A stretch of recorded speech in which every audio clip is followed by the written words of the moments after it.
Ya, jadi informasi publik menurut versi Undang-Undang 14 tahun 2008 adalah semua informasi yang dapat diakses, dapat dikirim, dan dapat didistribusi. Ya.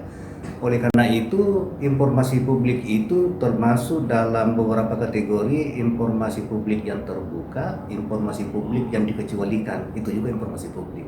Lalu kemudian secara detail ada informasi publik yang terbuka itu berupa informasi yang disampaikan secara berkala, ada juga informasi yang disampaikan secara serta-merta, lalu kemudian ada juga informasi yang wajib tersedia di setiap badan-badan publik. Itu semua masuk dalam kategori informasi publik.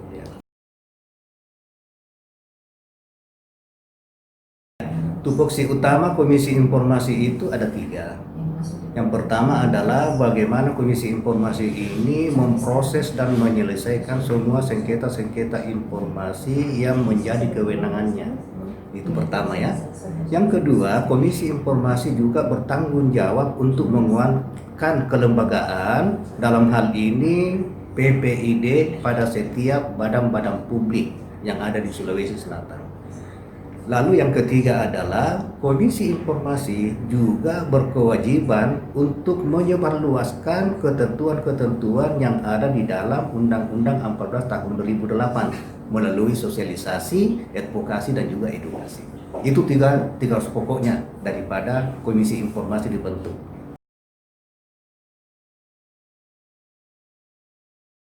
Saya kira kalau sejarahnya mau dibentang itu agak panjang juga, karena Komisi Informasi itu hadir adalah merupakan amanat daripada Gerakan Reformasi tahun 99. Ya, lalu kemudian melahirkan Undang-Undang 14, kemudian undang-undang inilah yang melahirkan terbentuknya komisioner untuk memastikan bahwa ketentuan Undang-Undang 14 tahun 2008 bisa dijalankan secara tepat. Di Sulsel terbentuk pertama kali itu tahun 2011. Berarti sekarang ini sudah periode yang ketiga, karena satu periode itu adalah 4 tahun. Dengan demikian kami ini mengawali untuk periode yang ketiga 2019-2023, 4 tahun ke depan.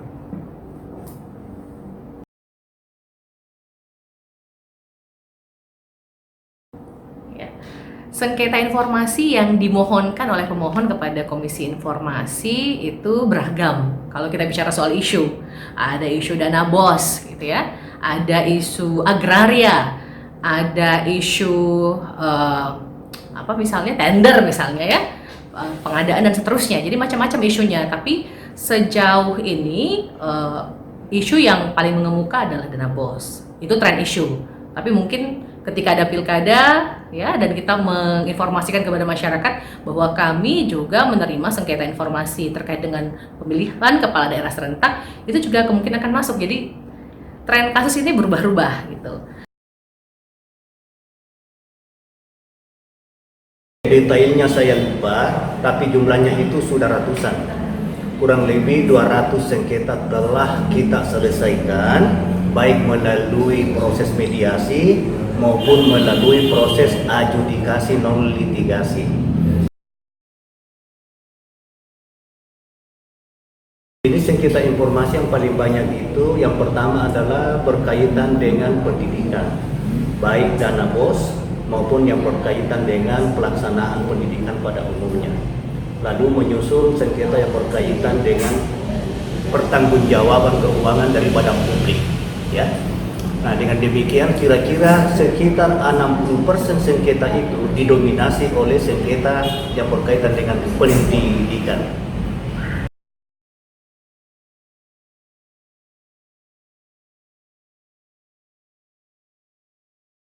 Ya, saya kira kalau berdasarkan dengan hasil penilaian kami 2 tahun terakhir ini, maka daerah yang paling baik itu keterbukaannya adalah Luwu Timur, Kabupaten Bone, Kabupaten Sinjai, Kota Parepare, dan juga Bantai.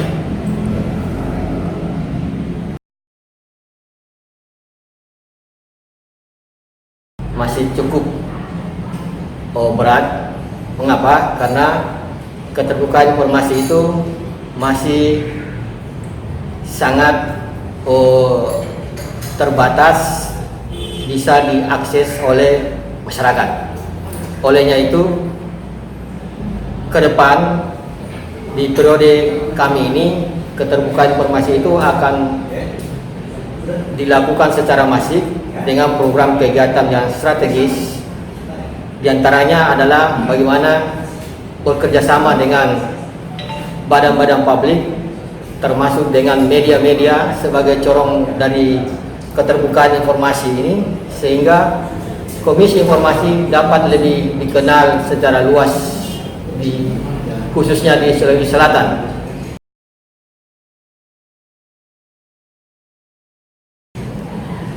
Diharapkan juga saat ini memang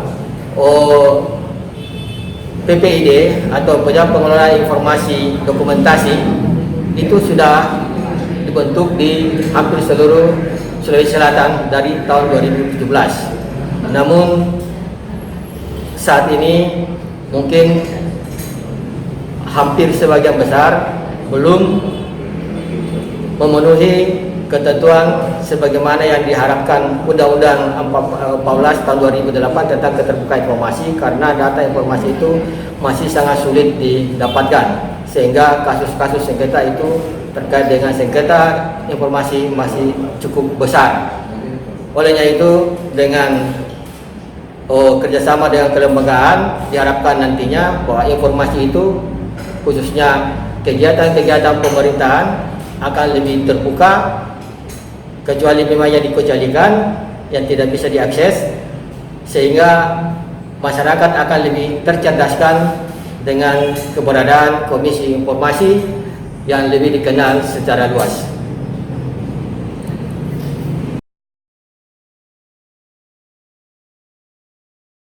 Ya, saya pikir kalau secara umum tantangan utama penerapan keterbukaan informasi itu salah satunya adalah sulitnya berubah cara pandang para pejabat publik mengenai urgensi keterbukaan di badan-badan publik. Nah, itu satu. Yang kedua, warga kita pada umumnya belum terlalu peduli mengenai hak-haknya untuk mendapatkan informasi publik. Walaupun secara konstitusional diatur pada pasal 28F bahwa hak untuk mendapatkan informasi adalah merupakan hak asasi manusia. Itulah tantangannya, dan oleh karena itu Komisi Informasi memprioritaskan dua pekerjaan dalam waktu yang bersamaan. Yang pertama, mengingatkan kepada para pejabat publik agar supaya menjalankan kewajibannya tentang keterbukaan informasi, dan yang kedua adalah menyadarkan masyarakat secara kritis mengenai hak-haknya dalam memperoleh informasi dan diharapkan berani untuk memperjuangkan hak itu.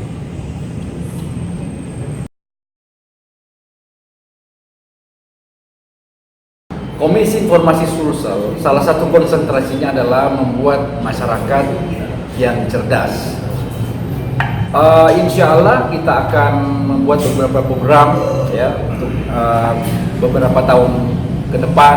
Di antaranya adalah membentuk kelompok-kelompok masyarakat peduli informasi, kemudian ada punishment and reward terhadap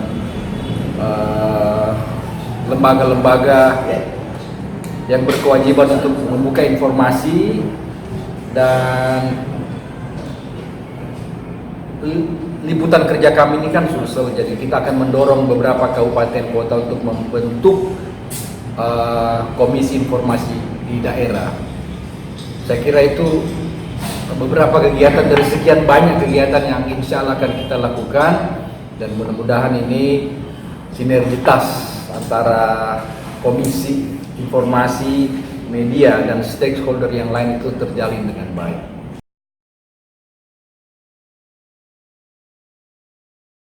Tetapi sebelum diajukan sengketanya ke Komisi Informasi, tentu informasi yang dibutuhkan itu tentu disampaikan kepada badan publik, ya, berkaitan dengan kebutuhan informasi akan dimintai.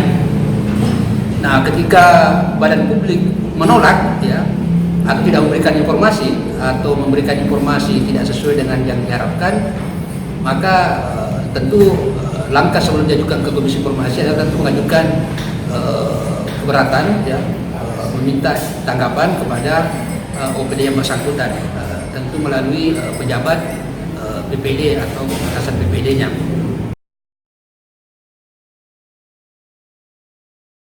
Nah, Komisi Informasi dalam penyelesaian sengketa berdasarkan aturan undang-undang memang itu telah diatur jangka waktu penyelesaian sengketanya, kurang lebih 100 hari waktu yang diberikan kepada Komisi Informasi untuk menyelesaikan sengketa. Nah, proses penyelesaian sengketa di Komisi Informasi itu ada 2 tahapan. Pertama, tentu melalui jalur yang disebut dengan jalur mediasi. Jadi mediasi ini adalah upaya yang dilakukan oleh Komisi Informasi untuk mempertemukan langsung pihak-pihak yang bersengketa. Tentu dalam hal ini pemohon dan termohon. Pemohon adalah warga negara yang memohonkan informasi, kemudian termohon adalah badan publik ya yang diminta informasi. Nah, kita pertemukan melalui jalur yang namanya mediasi. Nah, ketika mediasi tidak terpenuhi, maka tentu kita masuk pada tahapan selanjutnya, yaitu adalah penyelesaian sengketa melalui non litigasi. Jadi perkara itu diperiksa oleh majelis komisioner yang tentu nanti dalam pemeriksaan perkaranya akan mempertemukan baik pihak pemohon maupun pihak termohon. Nah, dari proses penyelesaian sengketa itulah nanti kemudian Komisi Informasi akan melahirkan satu putusan yang akan memberikan putusan terhadap sengketa informasi yang diajukan tadi oleh pemohon informasi.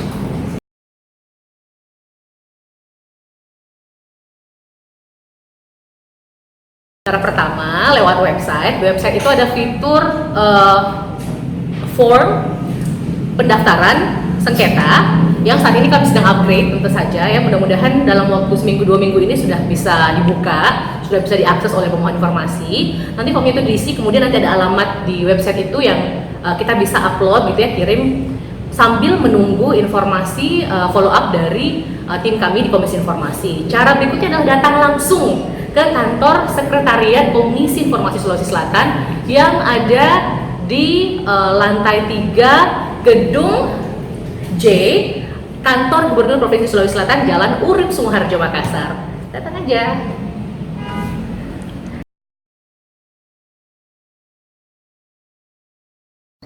Ya, hari ini kan eranya digitalisasi, eranya YouTuber, kemudian Instagram gitu ya, dan seterusnya.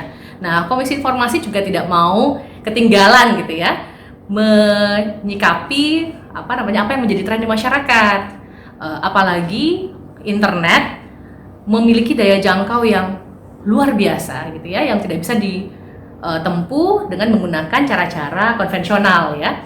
Sehingga kami di Komisi Informasi periode terbaru ini menganggap sangat penting untuk memaksimalkan apa yang sudah ada. Sesungguhnya di periode lalu sudah ada website, kemudian sudah ada juga pemanfaatan media sosial seperti Instagram, Twitter, dan Facebook.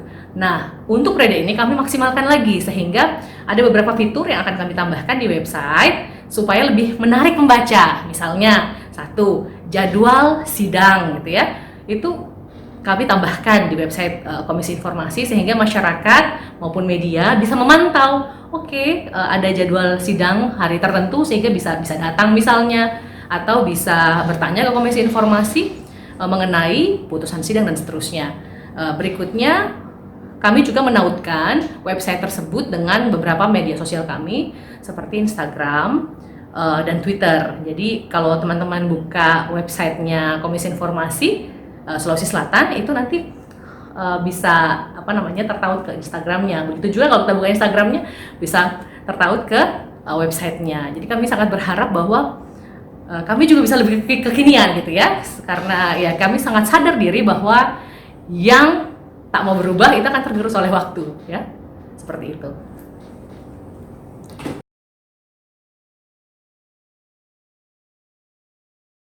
Ya, tentunya selain menggunakan berbagai platform informasi, kita juga akan menggunakan apapun cara-cara yang belum digunakan, baik yang digunakan sebelumnya maupun yang kami pikir hari ini itu relevan dengan tuntutan zaman gitu ya.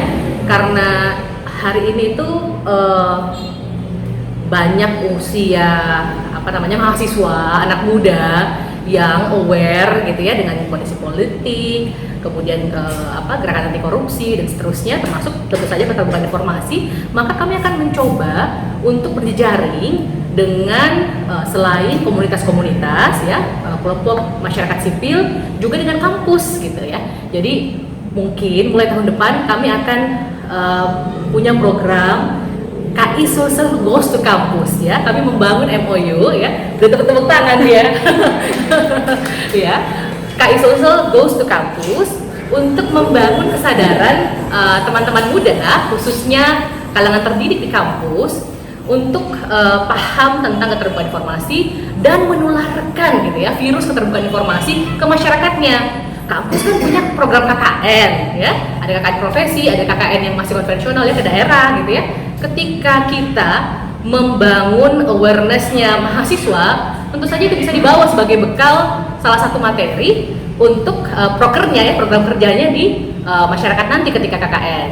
Itu salah satu saya pikir inovasi cara ya yang coba kita terapkan untuk mensosialisasikan keterbukaan informasi dan regulasi terkaitnya.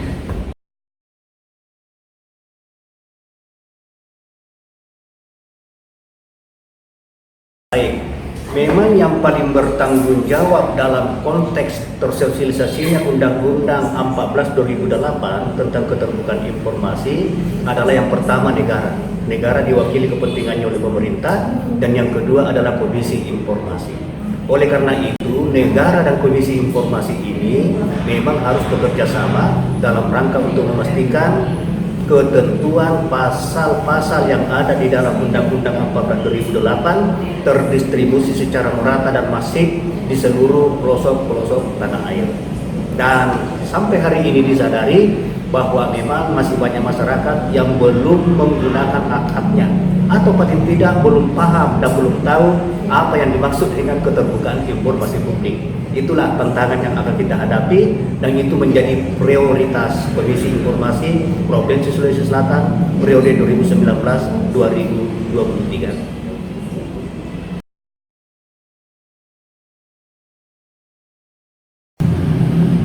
Masyarakat yang cerdas dengan ingin berpartisipasi dalam melakukan koreksi terhadap pemerintah itu perlu punya informasi yang cukup, dan diharapkan dengan belajar literasi media hal tersebut bisa terlaksana. Jadi informasi itu adalah oksigen bagi demokrasi. Anda bisa bayangkan tanpa oksigen bagaimana kehidupan ini. Jadi di abad informasi ini penting sekali buat kita mengajak masyarakat untuk pintar, cerdas agar bisa berpartisipasi.